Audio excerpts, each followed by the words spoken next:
as Ruben mentioned, we're running a little bit late, so I had a little bit of job just before my esteemed panel come and join us. I want to do a quick intro and a segue into the power panel. So this is called a power panel. So I had a little bit of thought about what a good power panel at a broadcast technology show should be, okay? So the panelists that will be coming up in a moment are Ivan Permana, who's sitting in front of me here. He's the VP of Technology at Telkomsel. He has 17 years experience in this business. Khush Kundi, who's at Ericsson and is the head of compression and business development for APAC, has 10 years or more experience in this business. Craig Price will be joining us. He's the Senior Vice President of International Projects at PCCW Global, has 31 years experience in this business. OOnagh Chan, who is a media production specialist, just retired at the Hong Kong Jockey Club, has joined the business in 1976, has 40 years experience in this business. Tony Berthaud, Vice President Sales at Harmonic, I nearly said Thomson, but it's now Harmonic, of course, has over 15 years experience in this business. And from a broadcast and tech point of view, I have about 20 years experience in this business. Now, if you add all that up, the panel that you're about to hear has over 133 years experience in this business. So if you subtract 133 years from today's date, it's 1883, and interestingly enough, the first electric lighting system with overhead power lines was switched on and built and commissioned by Thomas Edison in New York in 1883. Now, why is Thomas Edison important today? Because he was the inventor of the first motion picture camera, which most of our business is actually based on. And not only that, he put the electric light into all our studios as well, ultimately. And coincidentally, as a very forward-looking technopreneur, he was also the guy, not relevant to our business, but showing how future-looking he was, who designed the first batteries for electric cars 133 years ago. So clearly, Tesla, being a really smart company run by Elon Musk, but interesting that this technology has evolving. So if we can, guys, if we could take your panel positions, please. So our power panel, 133 years experience, to discuss the challenges faced converting from SD to HD. So in a lot of places in Asia, the conversion from SD to HD has already taken place. So how we decided to structure this is we've 45 minutes. I'll start my stopwatch, claiming the first minute or two as intro time. We have 45 minutes, and we're going to do 3 case studies. OOnagh Chan is going to do her first case study. And these case studies, and the reason we're doing 3 case studies before we go into the questions, is the 3 case studies are from people who have overcome already the challenges of moving from SD to HD. So we're going to start with OOnagh, and we're going to go to Tony, and then we're going to go to Craig. We're going to do 3 case studies, and then we're going to have a panel discussion for the remaining 30 minutes. So we've got 5 minutes on a case study of the challenges that were overcome by the Hong Kong Jockey Club's move to HD. OOnagh. Hi, good afternoon. I'm OOnagh Chan. I'm working as an independent consultant for media technology and system design right now after retiring on the 31st of July this year. What I'm going to share with you is actually the challenges that we overcome during our transition from SD to HD. Well, I think the gentleman would be more focused on the technology and system implementation part. So what I'm trying to share with you is our experience in handling our stakeholders. For any system design or implementation, especially probably after the black and white to color television, the analog to digital and the SD to HD would be the major challenges.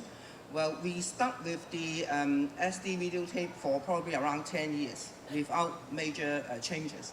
And then when we move on to digital, we are dealing with multiple digital file formats and all sorts of changes regarding aspect ratio and so on. So the two major stakeholders that we have to handle would be our external stakeholders, our broadcasting partners. Actually, the Hong Kong Jockey Club is one of the world's largest charity organization running on behalf of the Hong Kong government, horse racing and betting. And then we have our own TV production team with over 300 people, plus 3 fully equipped HD studios. So we are actually pretty much the largest corporate TV production facilities in Southeast Asia. So when we do the transition, we actually are going through a 5-year journey. And through the journey, when we handle our external stakeholders, we actually work with our broadcasting partners who receive all our contents, both local and overseas, and then inform them our schedules, and then see how the whole process can be actually work together hand in hand. And then we also have to deal with our overseas partners who receive our signals via satellite. So for example, like Australia, they've been digitized since a long time, but they are still working with an 16:9 SD aspect ratio, and they are not HD. So how we are going to cope with their requirement without actually jeopardize our progress from SD to HD, those are the issues that we have to cope with the external stakeholders. And then for the internal stakeholders, well, I manage a team including technical people and operation designers, animators, and so on and so forth. So for them, they have to change from SD 4:3 aspect ratio to a 16:9 aspect ratio. And then through the hybrid transition, we have to retrain our team, we have to educate our cameramen regarding composition, and then how the color bit rate of how the color depth of HD would actually change their approach to cinematography and so on and so forth. So those are the internal stakeholders that we have to handle.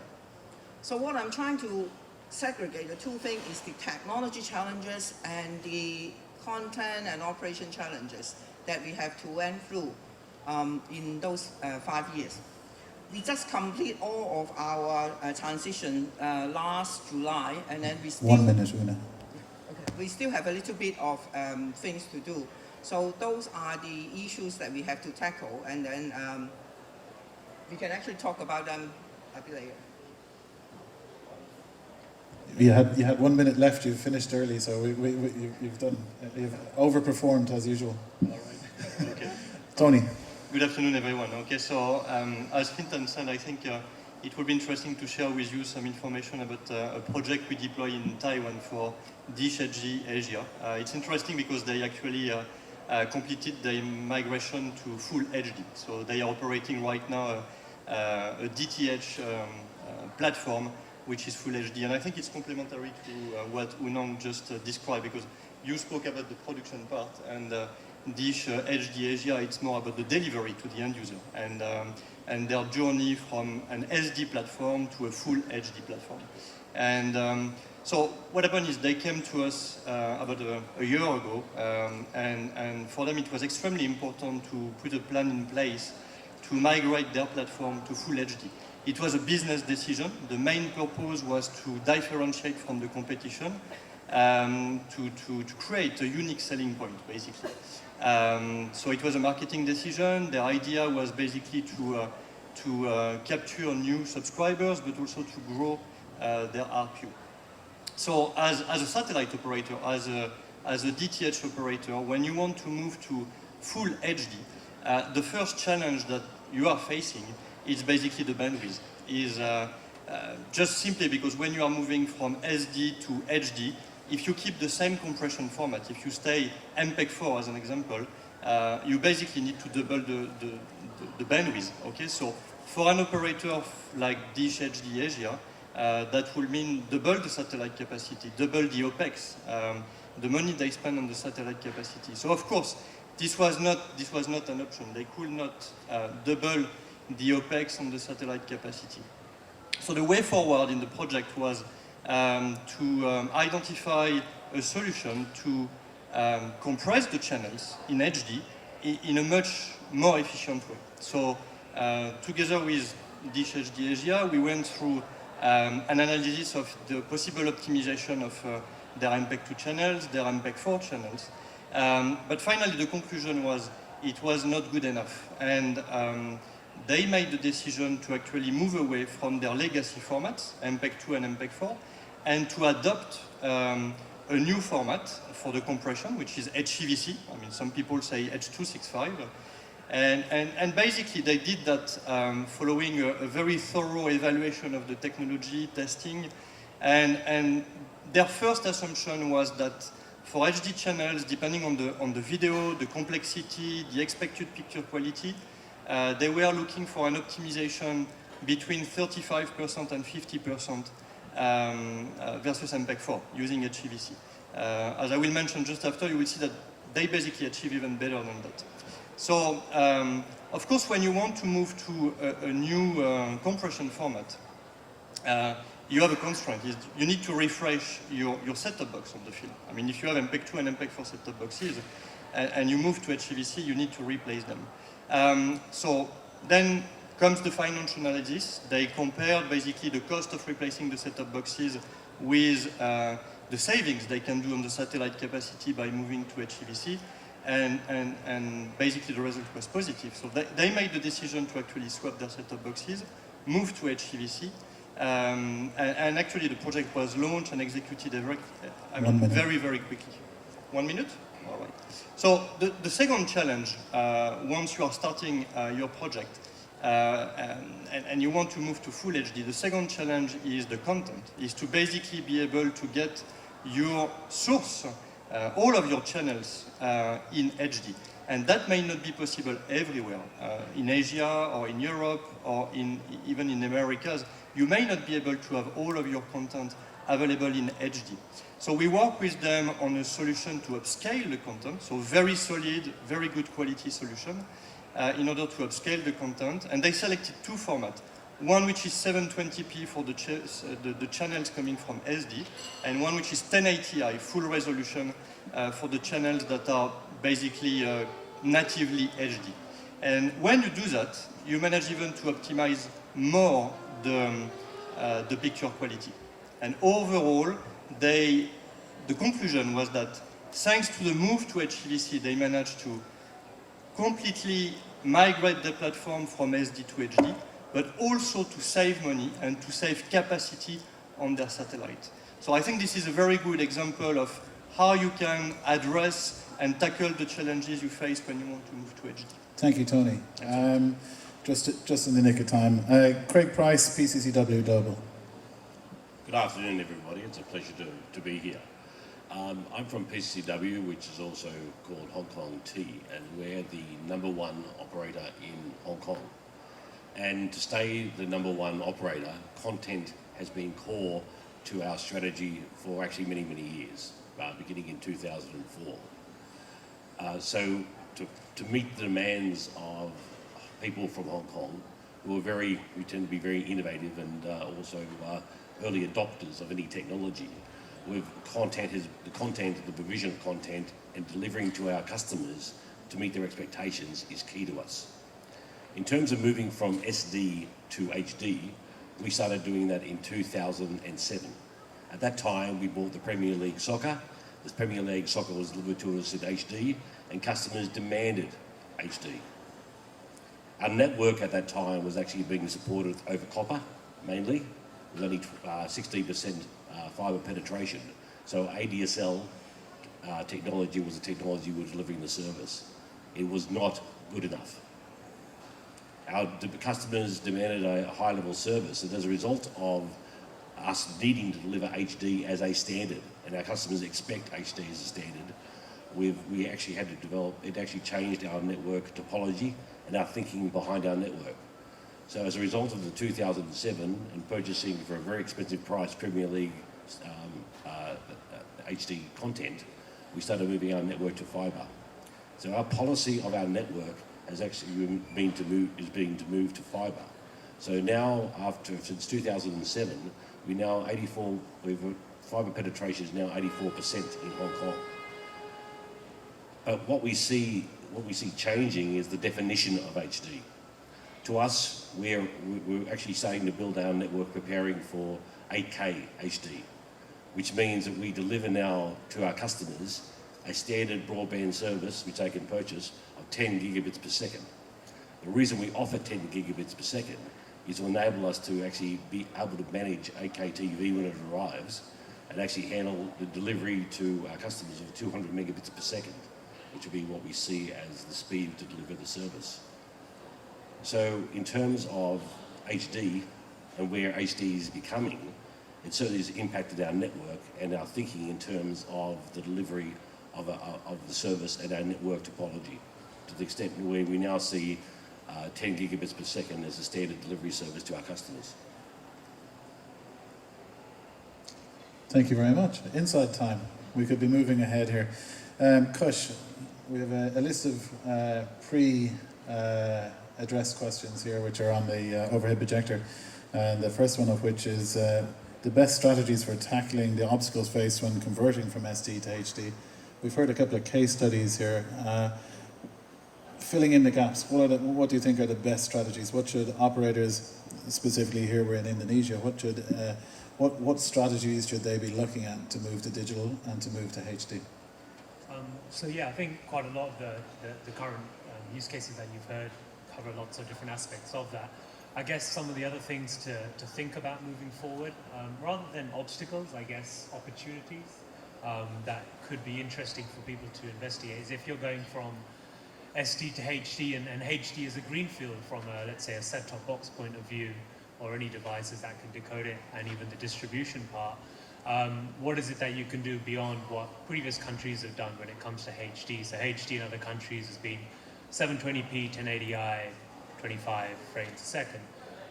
But of course now doing HD at 1080p all the way from production to the home is entirely viable. In fact, most devices you watch on, whether they're your big screen at home or your tablet devices, your phones, are all progressive by nature. So why deliver an interlaced anymore? So that's some of the interesting questions that we see coming up, some of our customer base that are looking to transition into HD. And then on top of that, the experience you want to deliver, so the audio formats you want to use. MPEG layer 2, of course, has been around for some time in stereo. How about transitioning to more efficient compression systems, and then also employing 5.1 and now, of course, object audio as well. So I think the opportunities for how you can create an experience around HD will be quite an interesting one.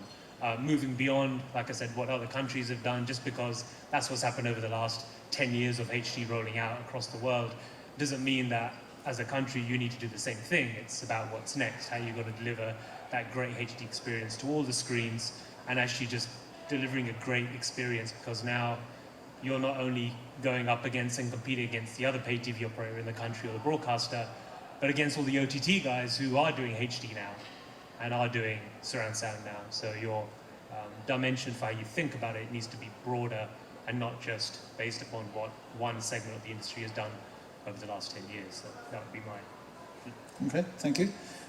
Looking at the next question, two questions together, Ivan. So Ivan's from Telkomsel, so you're on home turf here.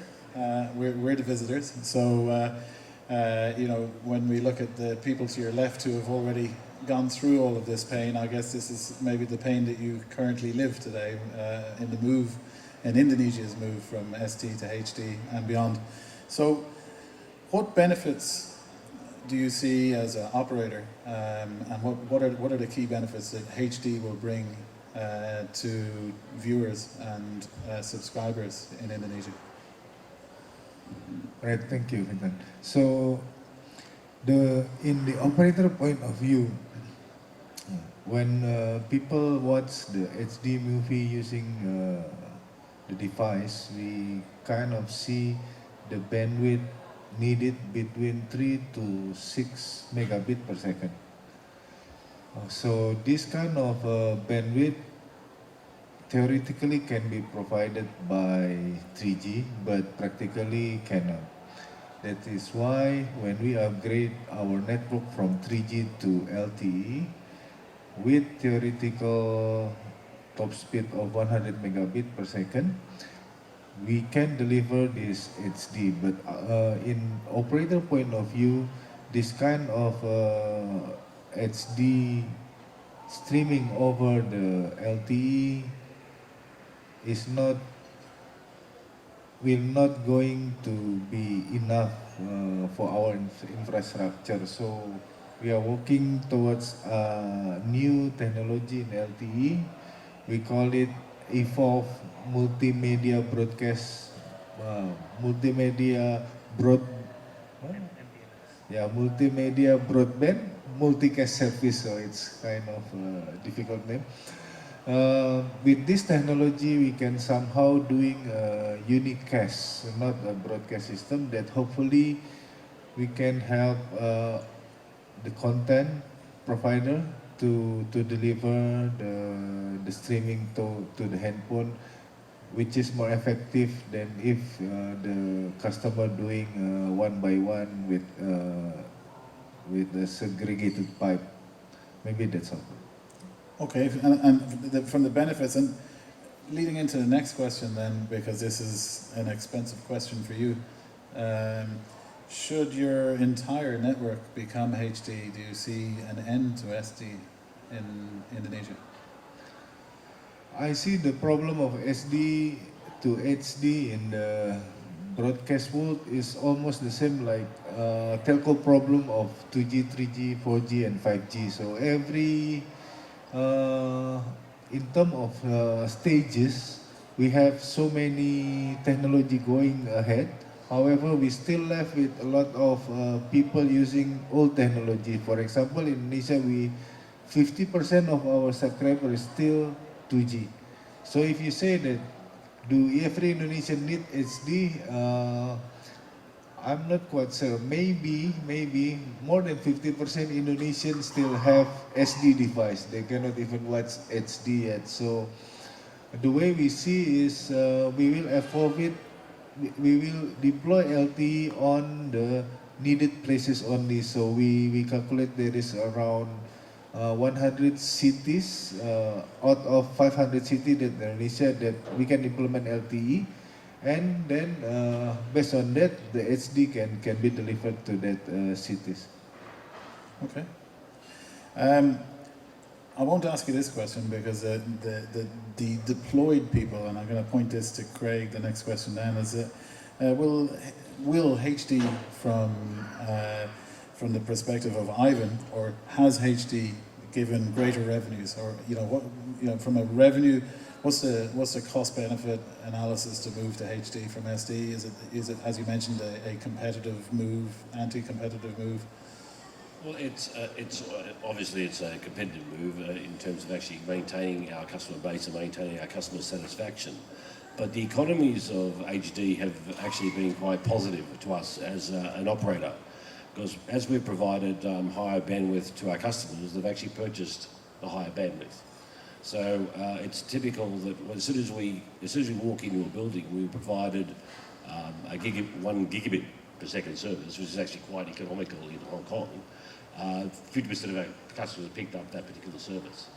So the movement to HD is actually been quite positive for us in terms of our overall ARPUs. This is over fibre in Hong Kong. That's over fibre in Hong Kong, which yes. is obviously, Indonesia is a big country.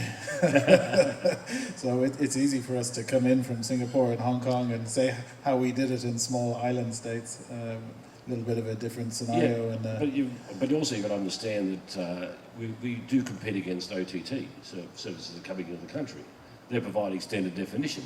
They provide it for free. So there's no value for us in providing extended definition services. The customers won't buy it because they just take an OTT service, which they can easily get hold of. So your competitor is OTT? OTT, That's yes. interesting. It's bleeding into a question later on. So the big question mark about where we're going with OTT. But in terms of the economic cost, even though there's a high capital investment with fibre, we found that over a 5-year investment, it's actually cheaper than copper, providing it over ADSL. Okay. Yeah, so that's something that has actually turned out to be quite interesting. You've been consistently investing into the technology to squeeze more than the same pipes? Absolutely, yeah. Okay. And so our view is to put as much across it as we can. All right. And we sell our other services, such as Wi-Fi and other to our customers as well. So there was a whole lot of services that we added onto our network, which our network was initially built to support HD TV. Right. So as you got more bandwidth available by using more technologies. That's right, and we're able to add more services to our customers. That leads perfectly segue into the next question is about available transponder space for satellite delivery. And I'm going to ask Tony and Khush, because you guys are at the cutting edge of this, is how do we ensure the transponder space? And satellite space is expensive. Aside from cell delivery, satellite is probably the ultimate delivery for HD in Indonesia, given its geographic diversity. We saw in the previous presentation that Indonesia is 3,000 kilometers wide and 1,600 kilometers tall across its archipelago. So satellite delivery is the ultimate superset of television delivery here. So how do we get the transponder space to get all this into HD? All right. So I think a couple of points here. I think the new technologies are here to help cope with this requirement for the bandwidth. I can give you a simple comparison. If you compare MPEG-2 compression with MPEG-4, you basically get an MPEG-4 HD channel within the same bandwidth as an MPEG-2 SD. Okay, so and if you move from MPEG-4 to HEVC, you basically have the same gain. So even before asking about do we have enough capacity, the question is, do we need more capacity? Because actually, if we want to migrate from SD to HD and replace an SD channel with an HD channel, and if you are ready to make the jump to a new format, whether it's from MPEG-2 to MPEG-4 or from MPEG-4 to HEVC, you don't actually need more bandwidth. So you can cope with the same satellite capacity as you have, or you may pay the same fees to your CDN provider if you are dealing with OTT. So I think that's the first answer. If you are ready to make the jump to a new technology, then you don't need extra bandwidth. If that's not possible for any reason, then you have also, on the satellite, new technologies in terms of modulation that will be helping you to actually carry more data within the same satellite capacity, the same transponder. So I think that's also, I think, an important move to take into account when you migrate from SD to HD, is to look at the technology shifts and the technology evolutions that can help you to manage a full HD migration within the same cost, or the same satellite capacity, or the same CDN cost, basically. So I think it's leveraging the technology to actually be able to deliver your channels in full HD. I think that's the idea. Okay, Khush, same question from the Ericsson point of view versus the Harmonic point of view? Yeah, so I guess it's complementary in the sense of you've got the compression technology evolution, which continues to move. Modulation technology with S2X continues to improve. Also, satellites are going up with more wideband transponders as well. So just the inherent nature of the transponders means you're going to be able to deliver larger payloads should they be needed. I guess the other kind of point here is also slightly disconnected to the point, not to go off on too much of a tangent. It's okay. We got some time, we're doing good.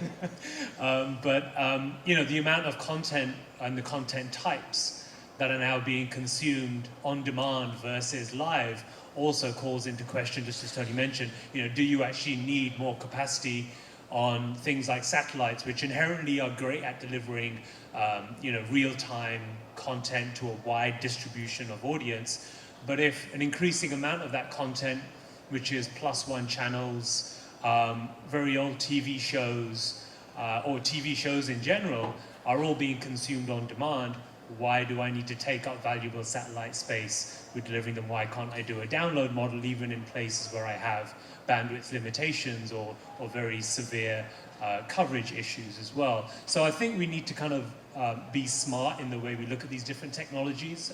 To be honest, it's a massive toolbox of things that are at all of our disposal nowadays to look at, and how we can use them, whether it's in bandwidth limited environments, high bandwidth environments, and even the types of content. So that great sport coverage you want in HD and 4K, satellite is brilliant for that. That TV show that you want to watch on Netflix, having enough capacity to be able to watch it live or download it in some countries as well. So I think there's going to be that kind of constant ebb and flow between how much capacity do you need to enable HD and any other service. Okay, and just on this last bit of the transponder space available, late mover advantage, can operators now look to go straight to H.265 or HEVC, or are we still in a MPEG-4? Is there enough? Can we say that H.265 set-top boxes, for example, are available at cost-effective? Is that a runner today? Or? No, that's a reality. I mean, the case I described at the beginning, which is Dish HD Asia, they are running a full HD platform. It's full HEVC, H.265, and it's up and running for nearly a year now. And basically, they did manage to have a very cost-effective solution. So it is a reality today. But I think the main question for especially operators here in Indonesia is you have existing set-top boxes on the field, whether they are MPEG-2 or MPEG-4, so you need to look at the cost of replacing this set-top box if you want to move to HEVC. So that's always part of the financial analysis that you need to do, but certainly the technology is ready. The cost in terms of platforms for the delivery or in terms of set-top box are very reasonable. So yes, today it's totally feasible, and I would advise for any greenfield where you don't have existing set-top box on the field, certainly to go for HEVC. But for existing operators, yeah, the main question will be to compare the cost of replacement for the set-top box with the possible savings on the satellite capacity or on the CDN. I mean, if we are speaking about OTT, that's roughly the same question. You said that deployment was successful. It's up. It's running. Yeah, sure. Yeah.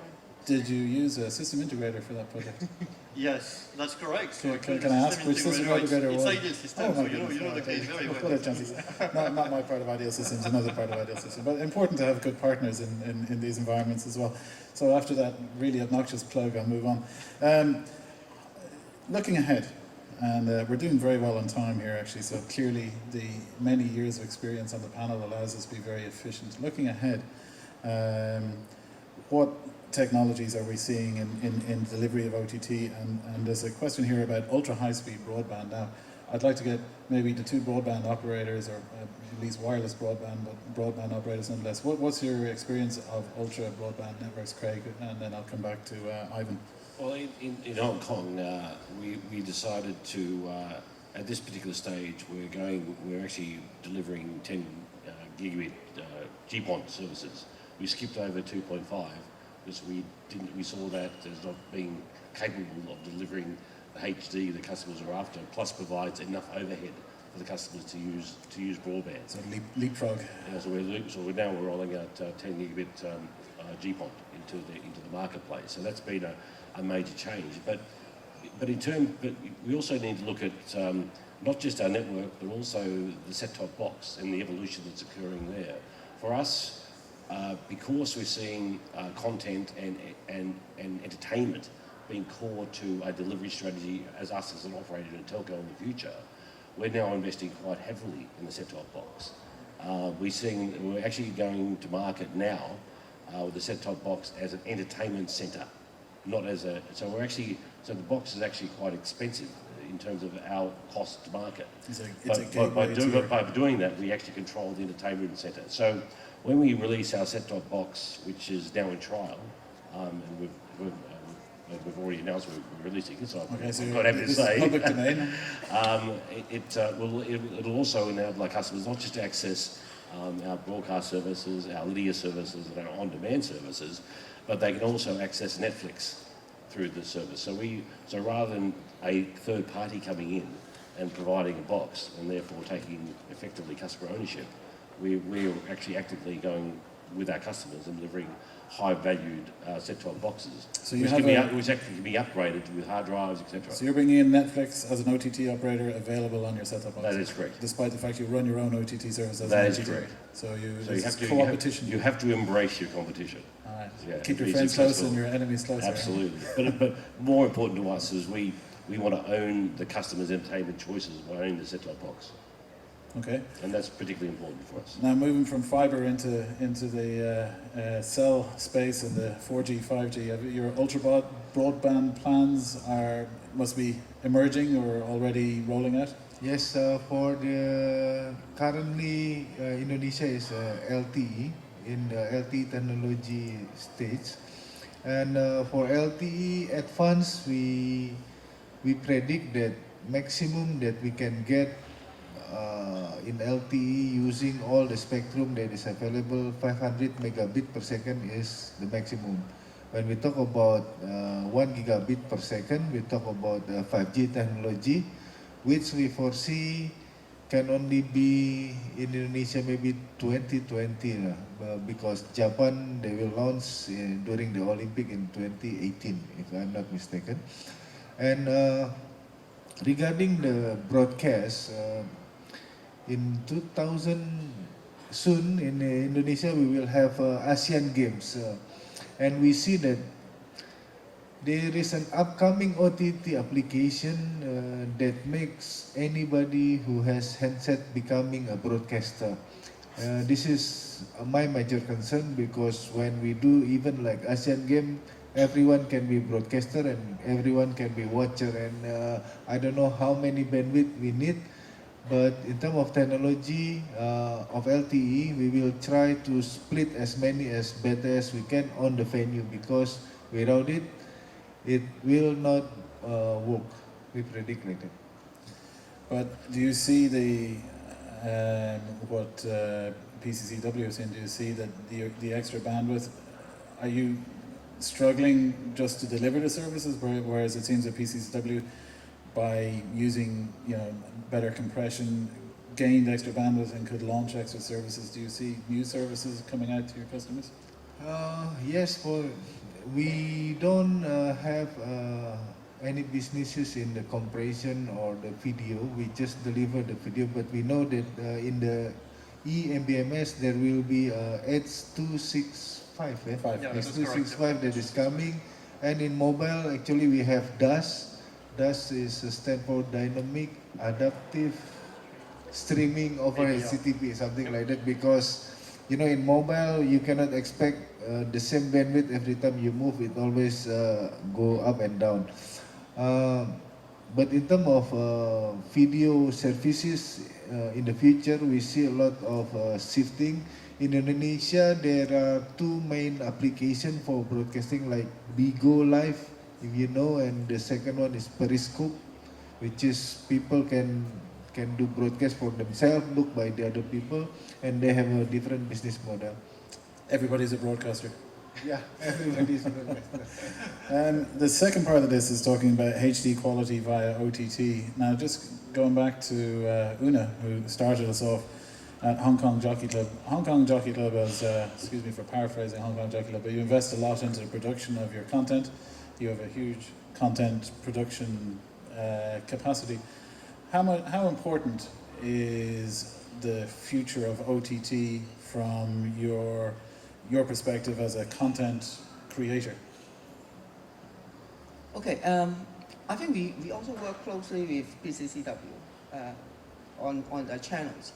OTT is really important to us because the trend is to provide multiple camera angles at the fingertip of our customers. So we also look at the Ericsson's trial for using LTE for the, inside a stadium to transmit multiple video streams, so that they can choose, so that the customer can choose whatever angles that they want to watch. That is actually pretty much the trend for live spectator sports. So what we call is actually a customer-centric approach to actually liberate their choice. Because usually for live spectator sports, the producer selects the camera angle, and then you are sitting at home and then watch the linear broadcast of the game. But with the change of technology and change of viewing habits, that's not going to be the case. So the Jockey Club's trend, or a majority of the sports associations that I've been working with, are actually targeting to provide multiple camera angle for the viewers to choose. And then that's probably part of our partnership in the So who's just, who's driving this? You represent a large content creation as the Hong Kong Jockey Club and all of the sports coverage that you live. How much live content does Hong Kong Jockey Club produce per day or per week? Currently, we produce 7,600 hours of live content. per year. 7,600. I'd have to do some math on that. Sounds like a lot. Because when you think of 2 race meetings per week with around 6.5 hours of live transmission, and then for the live coverage, we actually produce 5 different versions for various locations around the world. So the contents are being packaged differently with different commentator, different languages, and so on and so forth. So it's actually quite a massive load of live spectator sports being produced So for Hong Kong. that's a huge amount, but you say you're producing it, but you're working with PCCW. So do you create a product and then provide it to PCCW, or does PCCW say, we need you to produce the content in this shape or this factor or form factor? Our relationship is we produce the content and then PCCW carries it. And then we are also working on potential expansion of the partnership by actually provide them with multiple camera angles, and then they stream it onto the iPad, because they've already got kind of like similar things that's occurring. So we are extending our potential partnership probably in the near future. And then we are constantly looking for new technology. We are also trying out the VR by actually posting 360-degree cameras inside restricted areas like horse stables or camera behind the barriers, behind the starting gate, to look at the horses, which the customer can actually use their VR glasses or use their iPad to choose which horses that they want to follow or which areas that they want to look at. So we are quite ahead of technology application in live sports coverage. I've been recently talking to a number of people about recommendation engines for what to watch on TV, but this could be the next generation, a recommendation for which horse to bet on in a race. That would be some serious machine learning and AI requirement there. So talking about this future as we're winding down now, and we're still doing very well on time. The last note on the overhead projector there talks about 4K and 8K.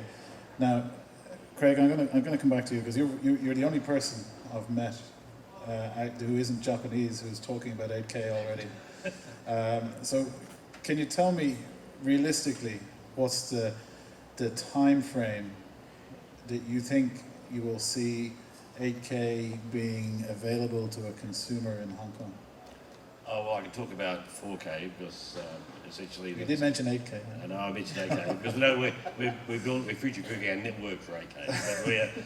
But 4K will be available in Hong Kong this month as a service offered across our near TVs. TV. Can you describe that service a bit? Is this public we domain see stuff? typically HD on is suitable for a 50-inch screen, and really you don't get much real benefit and slow-moving soap opera between HD and 4K.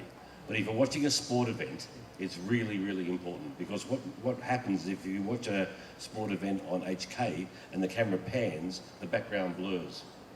Now with 4K, that doesn't occur. You can actually pick the ball up. So when we demo 4K versus HD, it's really, we see it as really the frame rate. Is it 100 hertz plus? Yeah, well, roughly 120 hertz per second. So to us, the difference between HK and 4K is really the frame rate. We don't, in terms of the definition itself, it doesn't really matter a lot until you get beyond about 55-inch screens. So this will be the first 4K channels available in Hong Kong? Yeah, it'll be it'll be sports channels. Okay, and they launch when? September. September, okay. Now this is probably very interesting in Indonesia, when we're here talking about the barriers to adopting HD, and here you are talking about launching 4K. So okay. We see 8K available in the 2020. 2020 for the Olympics in Japan. But in terms of the cost to our network of going to 2.5 GPON versus 10 gig GPON, it's very marginal. So we might as well just go to 10 GPON, rather than having a situation where in a couple of years' time you may have to change your network over. So our preference is to actually put the capital in to support 8K. But this is still driving value out of your fibre network? Oh, absolutely, because we've gone to 10 gig GPON, we're able to offer a 10 gigabit per second broadband service to our customers. So given that there's still probably, it's going to be difficult to get enough spectrum, say in Indonesia here, where DVB-T2 is just starting digital terrestrial, or over cellular, getting good quality 4K is going to be difficult. Do you see this as a competitive advantage against satellite and digital terrestrial for fibre overbuilders? I mean, obviously, we would see that the provision of sports onto a large screen is quite popular, certainly in Hong Kong. So 4K, 8K Olympics effectively in the year 2020. But in terms of the delivery of high quality video over mobile, which I haven't spoken about, that is also core to us as well. If you go to Hong Kong, everyone is walking around looking at their screens. They're chasing Pokemon, actually. They're not watching TV anymore. Or doing Pokemon Go. But typically, so in the core, in our mobile strategy, we actually see Wi-Fi and mobile as a combined strategy for the servicing of content and video. So we actually have 18,000 hotspots in Hong Kong to actually so people can actually use the video service as well. Okay. And we offload a lot of our mobile services onto Wi-Fi. We have situations where in the MTR there could be one person there, which is great, or there could be 10,000. And we have to be able to service that and provide quality to those customers. So a combination of both mobile and Wi-Fi is core to our strategy of delivering content in Hong Kong.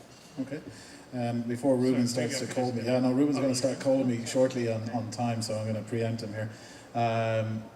Just talking about 4K, because there's going to be a question for everybody after Craig. Now, OOnagh, from a content creation perspective, where is Hong Kong Jockey Club with 4K? Have you deployed cameras? Are you shooting 4K, or what's the plan there? Okay. We are going to replace our camera pretty soon because the HD camera is actually our first batch of the SD to HD transition. So within 2-3 years, our next move would be to actually speculate what's going to be happen with 8K. If we can, we will actually get the 8K camera and then down convert it so that we can actually have kind of like a hybrid approach. And then when 8K is ready, we'll move everything up to 8K. Because 4K may well be a transition. It's very difficult to say. We still have to actually speculate for another 24 to 36 months before we make our next move. But we will definitely move up, because for spectator sport like horse racing, the higher the resolution, the more engaging the customer would be. So I think for majority of the live sport, it would be really important that you actually apply the best possible resolution in the market to do the live coverage. It's difficult because the system design plus the bandwidth required just to get the signal onto the vision mixer and so on and so forth are a lot of challenges technically. As per today, I think you probably are more familiar than that than me. When we actually build our current new broadcasting center, we've been actually equipped with with a potential migration to IP workflow so that we can handle the signal. Because we won't be able to actually do any further baseband handling of 4K or 8K. Okay. It's not going to be realistic. So eventually, we have to go for IP workflow.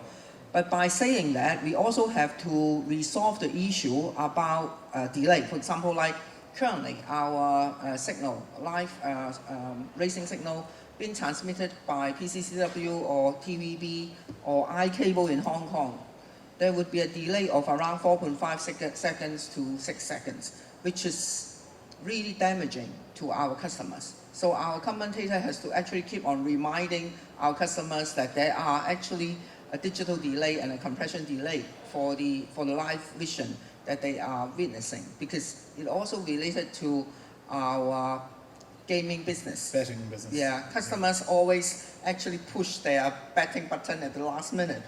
So the digital broadcasting also poses another challenge for our operation. It may not be as significant for other sports, but for soccer, it becomes the most gaming oriented sports in the world. So the digital delay is also posing a lot of interesting issues. Okay, thank you, Anna. We're just in the last minute or two. I've got a quick question for both Tony and Khush. Same question. Tony, how many people in Asia are pushing you for 4K solutions right now? Well, we do have a good momentum with 4K. I would say it started about 2 years ago with a good momentum in Northeast Asia, so Hong Kong, China, Korea, Japan. The very first stage was basically play out. So basically bringing offline content, movies, documentaries, and playing out the content as a UHD channel, as a 4K channel. And now what we see is clearly a shift towards live production, live encoding, live distribution, basically. So, I mean, we do see a very good momentum. I think it's a reality. The momentum is probably a bit bigger in Northeast Asia, but it's expanding towards the rest of Asia Pacific as well. Okay, Khush?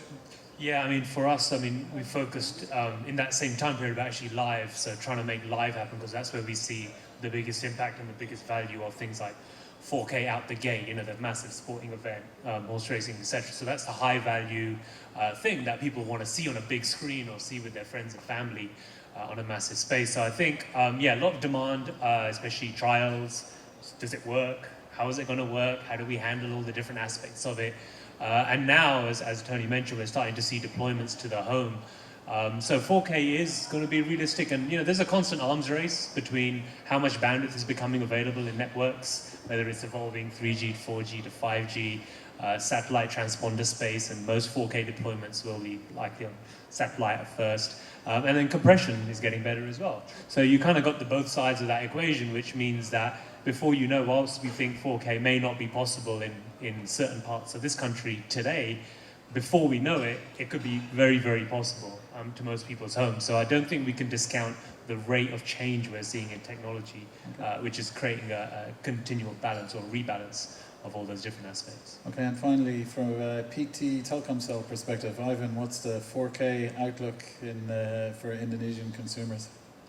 Yeah, for 4K, I don't know. It's around 30 to 40 Mbps, right? Yeah, it's coming down with the compression, like Khush said. But we think 4K will be only in Jakarta in the beginning. I saw some of the TV, but in Indonesia, if you ask whether the mobile operator ready for the 4K services, today we are not, but we kind of using all the mobile spectrum available to provide faster bandwidth. For example, we are now talking with the government about digital dividend, where if everybody already moved to the digital, we can use the 700 spectrum for our usage. So hopefully, with additional spectrum, we can serve 4K. Yeah, that's it. Okay, well, thank you very much. So it's pretty clear that for the last 133 years, our combined experience in the industry since 1883, since Thomas Edison invented electric cables for lighting and also invented the camera, that it's been evolving ever since, and that this evolution continues. It's not a revolution, it's just an evolution, and our technology futures will keep changing. I think on that note, a big round of applause for 133 years of hard work would be very welcome. Thank you.